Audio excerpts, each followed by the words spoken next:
ನಮಸ್ಕಾರ ಪ್ರತೀಕ್ ಅವರಿಗೆ. ನಿಮ್ಮ ಎಕ್ಸ್ಪೀರಿಯನ್ಸ್ ಇಂದ 5 test matches and over 150 overs with same consistency and aggression without lowering the speed ಎಷ್ಟು ಕಷ್ಟ?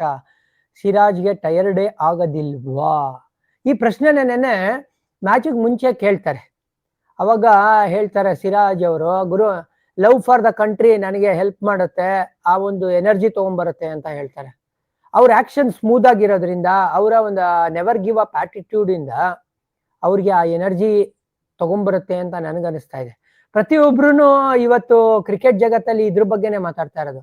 ಸಿರಾಜ್ ಅವರ ಏನ್ ಹೇಳ್ತೀರಾ, ರಿಲೆಂಟ್ಲೆಸ್ ಅಟ್ಯಾಕ್ ಅಥವಾ ಆ never give up attitude, ball after ball same speed ಅಲ್ಲಿ ಆಪರೇಟ್ ಮಾಡೋದು, ಅದೇ ಎನರ್ಜಿಲಿ ಬರೋದು, ಅದೇ ಹುಮ್ಮಸ್ಸಲ್ಲಿ. ಆಮೇಲೆ ಜೋ ರೂಟ್ ಕೂಡ ಇನ್ಫ್ಯಾಕ್ಟ್ ಪ್ರೆಸ್ ಕಾನ್ಫರೆನ್ಸ್ ಅಲ್ಲಿ ಮಾತಾಡ್ತಾರೆ, ಸಿರಾಜು ನಕ್ಕೊಂಡು ಕ್ರಿಕೆಟ್ ನ ಆಡ್ತಾರೆ, ಅವ್ರು ಯಾವತ್ತೂ ಯಾರಿಗೂ ಹಾರ್ಮ್ ಬಯಸಲ್ಲ. ಹೌದು, ಅವ್ರು ಕೋಪ ಮಾಡ್ಕೊಂಡ್ರು ಕೂಡ ಅದು ಫೇಕ್, ನನಗೆ ಈಸಿಯಾಗಿ ಗೊತ್ತಾಗ್ಬಿಡುತ್ತೆ ಅಂತ ಅವ್ರು ಹೇಳ್ತಾರೆ.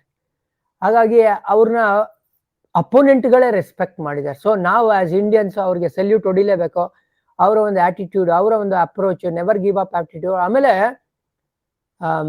ಏನ್ ಕಾಟ ಕೊಡ್ತಾರೆ ಗುರು, ಹಳೆ ಬಾಲ್ ಇರ್ಲಿ ಹೊಸ ಬಾಲ್ ಇರ್ಲಿ ಅದೇ ಹುಮ್ಮಸ್ಸಿಂದ ಬಂದು ಬೌಲಿಂಗ್ ಮಾಡ್ತಾರೆ. ಸೊ ಸಿರಾಜ್ ಅಬ್ಸಲ್ಯೂಟ್ಲಿ ಏನ್ ಹೇಳ್ತೀರಾ, ಸೂಪರ್ ಸ್ಟಾರ್ ಈ ಸೀರೀಸ್ ಅಲ್ಲಿ.